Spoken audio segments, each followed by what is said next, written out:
I usually take January off from the book bulletin, but this year I kind of took February and March off as well. But here I am. So this is the Christian Fantasy and Science Fiction Book Bulletin for January, February, and March 2021.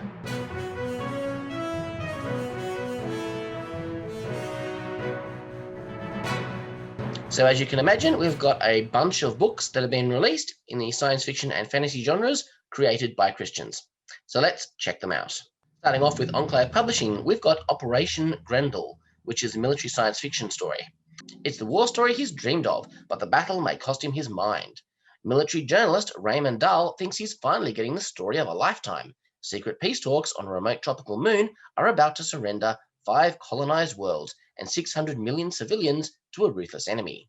But when his commanding officer, Captain Ansel Sterling, is fatally wounded before the negotiations can begin, Dahl can no longer just report on the mission. He's ordered to complete it. With the help of the AI embedded in Sterling's comms bracelet, Dahl must impersonate his commander, a Marine Corps hero and a psychological operations expert. However, Sterling's AI may be luring him to surrender more than he realizes, and the mission Corporal Dahl thinks he's running isn't the only operation underway. And then we've got Oath of the Brotherhood by Carla Loreno, and this is the Song of Seer Book 1, which is a fantasy. When evil threatens, who will find the faith to fight it? In an island kingdom where old ways hold fast and a man's worth lies entirely in his skill with the sword, Connor MacNear is a musician and a follower of a forbidden faith, problematic for any man, but disastrous for the son of the king. When Connor is sent away to a neighboring kingdom to secure a treaty, he learns that his ability with the harp is a talent that traces back to the magical foundations of a once united seer. But his newfound home is soon placed in peril, entangling Connor in a plot that has been unfolding since long before his birth. Only by leaving both kingdoms behind and committing himself to an ancient warrior brotherhood can Connor discover the part he's meant to play in Seer's future. But is he willing to sacrifice everything, including the woman he loves, to follow the path his God has laid out before him? Then we've got Torch by R.J. Anderson, which is the third book in the Flight and Flame trilogy, and this is a fantasy YA. How do you fight fire without fire? When a freak storm uncovers the entrance to a mysterious underground chamber, Ivy and Martin expect to find treasure, but what they discover is even more valuable, a barrow full of sleeping spriggans magically preserved for centuries. With the vengeful Pisky Queen, Bethany, determined to capture Ivy and her followers, the secret hideaway could be key to both their people's survival. But the Piskies and the Spriggans are ancient enemies. When Ivy tries to make peace of her own, followers threaten to turn against her. Plagued by treachery, betrayal, and desertion on every side, Ivy must find a way to unite the magical folk of Cornwall or doom herself, Martin, and everyone else she loves to death at Bethany's hand. Yet without the legendary fire-wielding power that marks a true Pisky Queen, can Ivy convince her people to believe? And then we've got Rogue, Vampiric Red, Book 1 by Mariah Jane. Willow is a vampire hunter with one problem. She's fascinated by the creatures that murdered her mum. As much as she hates the bloodsuckers, she can't help but be intrigued by their way of life, a culture unseen to the human eye for centuries. She is determined to train further as a vampire hunter to understand the world and creatures her mum was lost to. But when her first mission goes terribly wrong, she is captured and nearly killed by a vampire. Rescued by Hannes, the vampire lord neighboring her town, Willow is forced to ally herself with him in order to hunt down her new enemy. But Hannes seems to be hiding something, and Willow wonders if she can actually trust him. For better or worse, she must learn how to interact with the vampires and face the consequences of letting her enemy run rampant.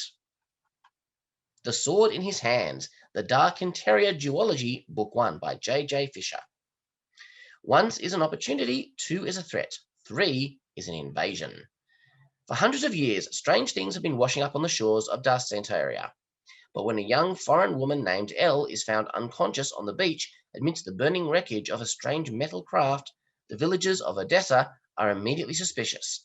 Is she an agent of the Dalridian Empire, their cruel oppressors for as long as they can remember, or does she come from the outside, the vast and legendary lands beyond their borders from which no man or woman alive has ever returned?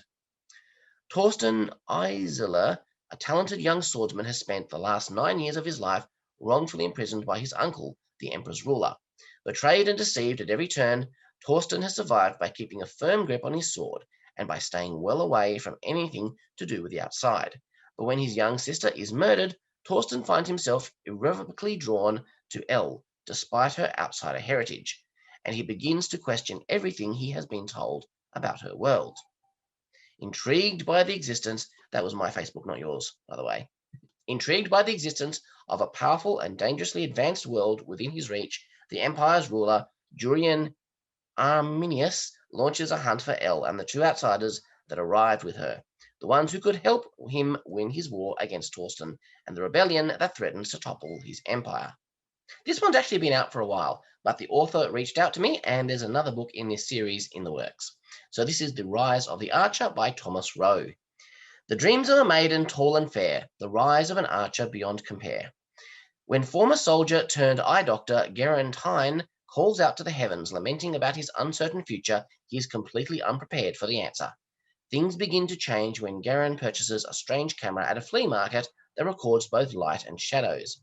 A mission of mercy puts Garen in the path of a hurricane where he stumbles upon a strange woman dressed as a bride and finds himself cast into a medieval world while attempting to flee from an inhuman creature that is devoted to his destruction. Garen awakes to find himself in a medieval world similar to his own, yet startlingly different.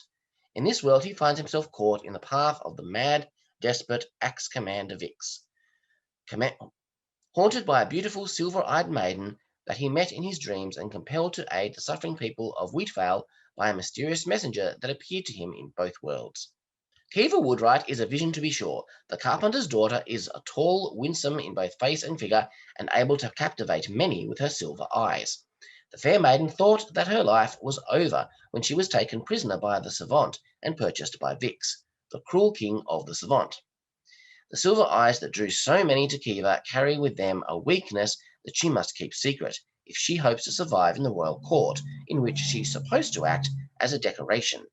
Kiva's only escape from her torment is when she finds herself in an alien dream world where she meets a man like no other she has ever met before.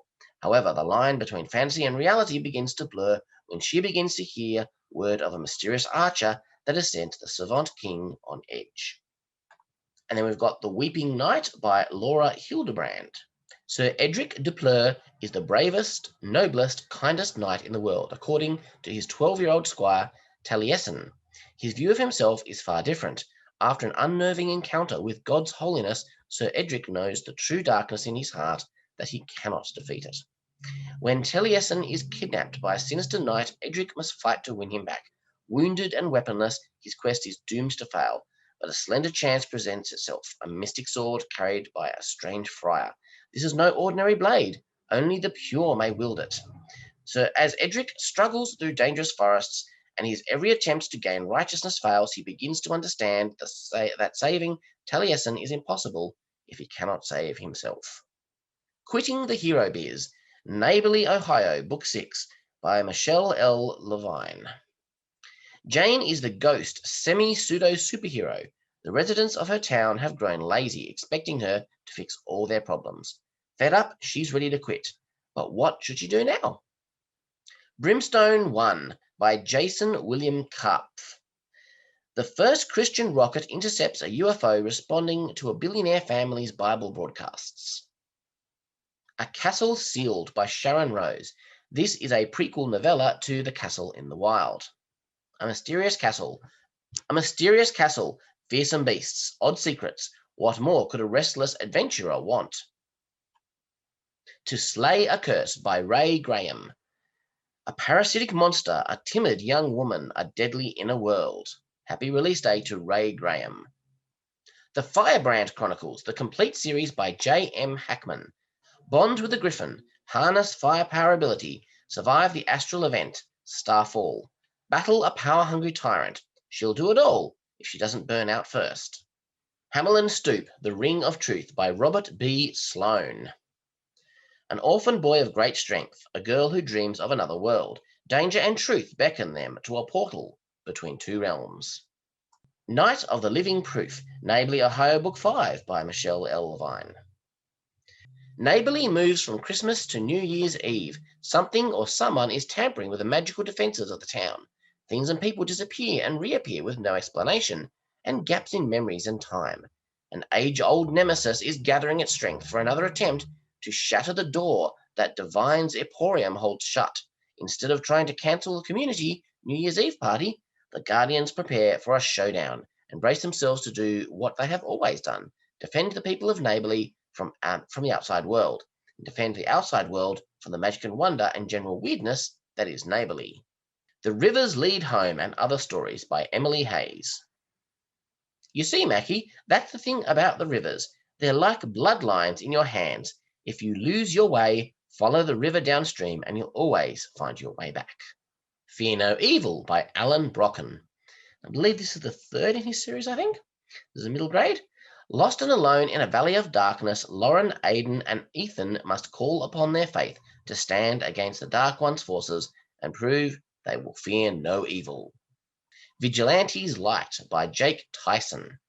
Action-packed superhero story that shows the darkness so the light shines brighter. It's a quote from Jason Joyner, author of The Rise of the Anointed, Launch and Fractures. Gideon Turner, doctor, scientist, vigilante.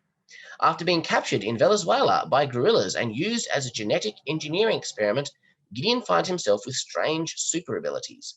When he is rescued and returns home to Sojourn City, it is in shambles. The police are understaffed and the poorest area, the Brooks, is torn apart by crime. Gideon decides the city needs a vigilante protector, but at what price? And Lament by Laura L. Zimmerman. Half Fae Banshee, Kaowen is devastated by the loss of her father and graduation is just around the corner. Ignorant of an old enemy seeking revenge, she is whisked away to the Unseelie realm, where she learns someone dear to her is being held captive. She vows not to go home until he's free. Then she finds out she's trapped, unable to return to the human realm. In order to go home, she must set aside old prejudices and work with a nemesis to survive fairy tricks and fae creatures hungry for human blood. Only then will she discover the secret to her escape and her loved one's freedom. Aided by an unlikely band of fae, she uncovers more about her banshee powers than she dreamed possible, even as the fae remind her just how human she really is. She'll take the drama of high school over the pettiness of the fae any day. Well, that's what I have for you this month. A nice little selection of books. I hope you found something in there that you want to read. I will catch you next time. God bless, live long and prosper. Make it so.